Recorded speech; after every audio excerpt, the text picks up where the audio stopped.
है, उठाए और गपागप खा लिए। थोड़ा विस्तार से समझाता हूं।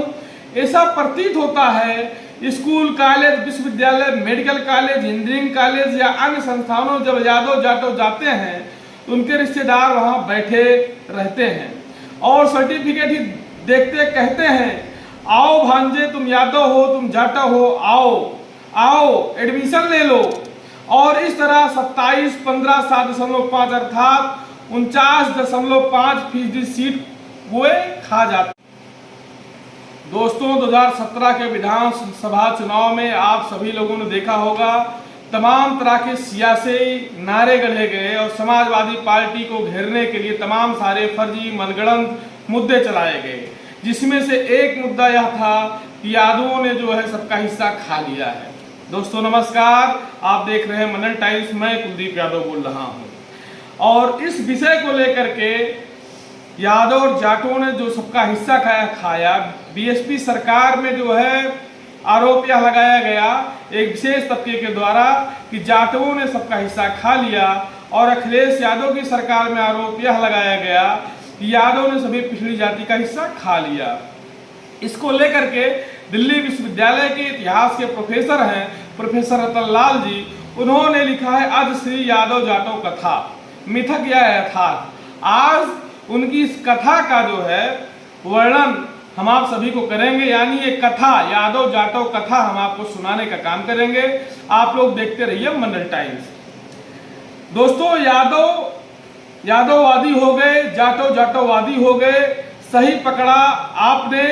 वाकई दोनों जातियां बहुत बदमाश हैं, ऐसी चर्चा आपने भी चौक चौराहों पर सुनी होंगी। यह भी कहा गया पिछड़ों के सारे हक यादव खा गए और दलितों के सारे हक जाटव खा गए। यही कहानी बिहार के पासवान समुदाय के लिए भी गढ़ी जाती है।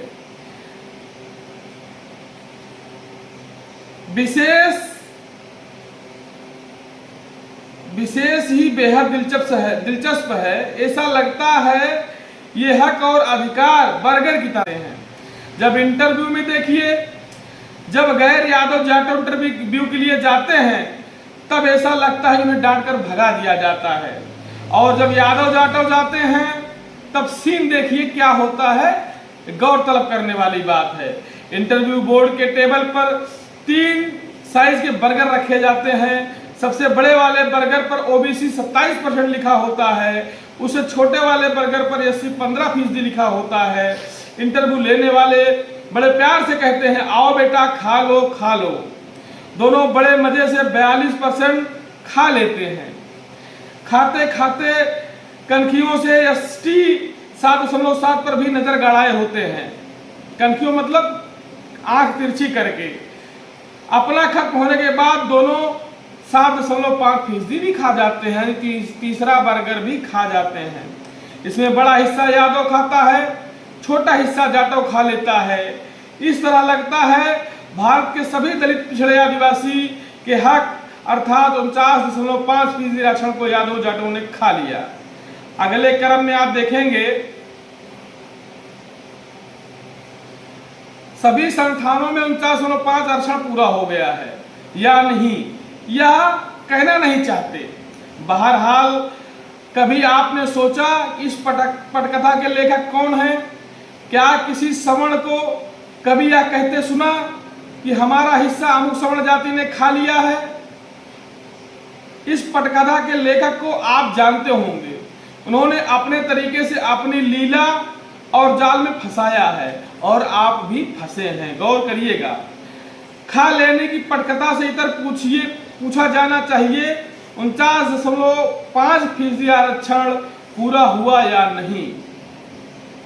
या तो पूछेंगे नहीं, यदि पूछ दिए तो साहब नाराज हो जाएंगे, और हकीकत बात है किसी ने किसी से पूछा नहीं। उत्तर भारत के संदर्भ में अपने व्यक्तिगत अनुभव के आधार पर कह सकता हूं, पिछड़ी जातियों में अमूमन सबसे ज्यादा डॉक्टर, इंजीनियर, ऑफिसर कुर्मी जाति से हैं। यदि गलत हो तो सुधार आप कर सकते हैं। क्या यह कहा जा सकता है कि उन्होंने किसी का हक खा लिया? मेरी समझ में नहीं, क्योंकि मुझे लगता है कि पिछड़ी जातियों में पढ़ने लिखने में कुर्मी ज्यादा ध्यान देता है। मेहनत भी करता है खेतों में, पढ़ने लिखने पर ध्यान भी देता है, इसलिए बौद्धिक रूप से अन्य पिछड़ी जातियों की अपेक्षा ज्यादा आगे है। सरकारी अवसर सीमित हैं, इसलिए जो पढ़ेगा वही बढ़ेगा, इस लिहाज से वे नौकरी पाने में आगे हैं। यही तर्क सभी समुदायों पर लागू होता है। सनद रहे, नामांकन से लेकर इंटरव्यू बोर्ड में जो लोग बैठे रहते हैं वो किसी दलित पिछड़े आदिवासी को फेवर करने के लिए नहीं बैठते हैं न ईमानदार होते हैं। एक नंबर के नंबर कटवे होते हैं, अपने लौंडों से गोवा की स्पेलिंग पूछते हैं और आपसे चेकोस्लोवाकिया का। गोवा का स्पेलिंग गलत बोलकर भी वो ज्यादा नंबर पा जाता है और आप चेकोस्लोवाकिया का सही स्पेलिंग बोलकर कम नंबर पाते हैं। इंटरव्यू बोर्ड में दिए गए नंबर के आंकड़ों का मिलान कर सकते हैं। यदि ईमानदार होते तो बैकलॉग और शॉर्टफॉल नहीं रहता, 49.5% पूरा हो गया होता। साथ ही कुछ लोग अपनी कैटेगरी में भी क्वालिफाई कर लिए होते। अब आइए राजनीति पर। सही है, यादव और जाटों ने अन्य किसी पिछड़ी या दलित जातियों को समुचित प्रतिनिधित्व। अब आइए राजनीति पर। सही है कि यादव जाटों ने अन्य किसी पिछड़ी या दलित जाति को समुचित प्रतिनिधित्व नहीं दिया, यह उनकी रणनीतिक हार है। वैसे बिहार में पासवान जी अपने घर के अलावा किसी अन्य पासवान को भी जगह नहीं देते हैं, लेकिन यादव जाटों ने यदि प्रतिनिधित्व नहीं दिया तो जगदेव बाबू, कर्पूरी ठाकुर जी, रामस्वरूप वर्मा जी, कयूम अंसारी साहब बनने में आपको किसने रोका था?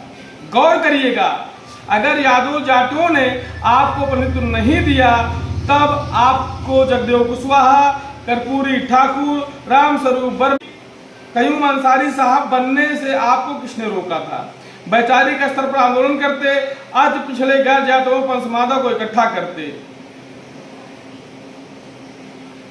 सपा बसपा राजद के सामने वैचारिक आधार पर राजनीतिक विकल्प पेश करते, हमारे जैसे लोग पलके बिछाकर आपका स्वागत करते, दरी बिछाते, दो लोग पानी पिलाते, पैसों का इंतजाम करते, लेकिन आपने ऐसा नहीं किया। क्यों?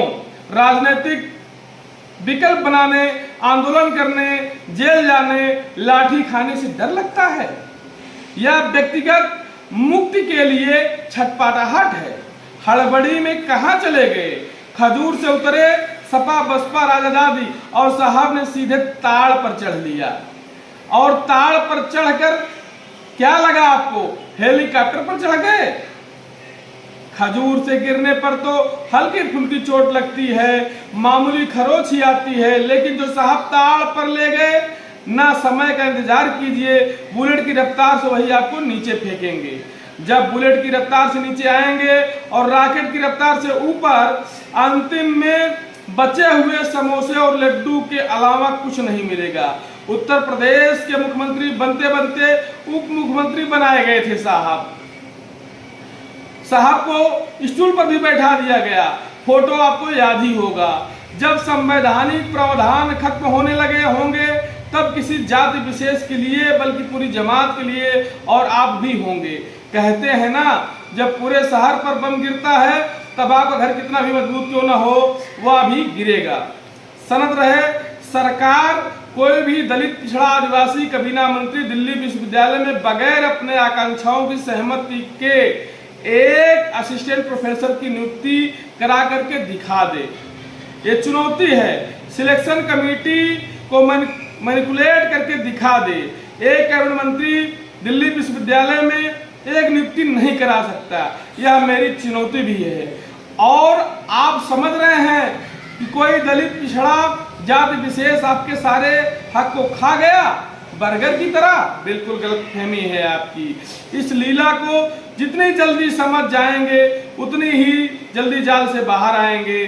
जमात की ओर बढ़िए, वैचारिक आधार विकल्प पेश करिए, आपका स्वागत है। बिल्ली को दही की रखवाली मत दीजिए, नहीं तो अंत में पछताएंगे ही। एसटी का पूरा बैकलॉग दिया गया, ओबीसी एससी के खाली पदों को गैर जाटों, गैर यादव, गैर जाटों, गैर महार से भर दिया जाए, मुझे कोई आपत्ति नहीं है। लेकिन शर्त यह है कि सभी सरकारी नौकरियों में ईमानदारी से स्पेशल ड्राइव के द्वारा 49.5 भरा जाए। यदि गैर यादव गैर जाटों के उम्मीदवार न मिले तब फिर यादव जाटों से भरा जाए। यही फार्मूला जनेऊ वर्ग में भी लागू किया जाए। सनद रहे, कोई लीला ना हो। तो साथियों, ये देखा आपने अतश्री यादव जाटव कथा, जिसके माध्यम से आपको यह बताया गया कि 2016 के अंतिम दौर में जो ये मिथक गढ़ा गया, जो फर्जी तंत्र चलाया गया और व्हाट्सएप पर जो चीजें प्रचारित की गई कि यादव के घर बच्चा पैदा होगा तो लोग बधाई देंगे कि बधाई हो एसडीएम पैदा हुआ है, किसी जाटों के घर पैदा होगा बच्चा तो लोग बधाई देंगे बधाई हो डीजीपी पैदा हुआ है। साथियों, इन सारे मिथक को तोड़ने के लिए प्रोफेसर रतन लाल की यह यादव जाटव कथा आप लोग जरूर सुनिए। नमस्कार, देख रहे हैं मंडल टाइम। फिर मिलेंगे अगले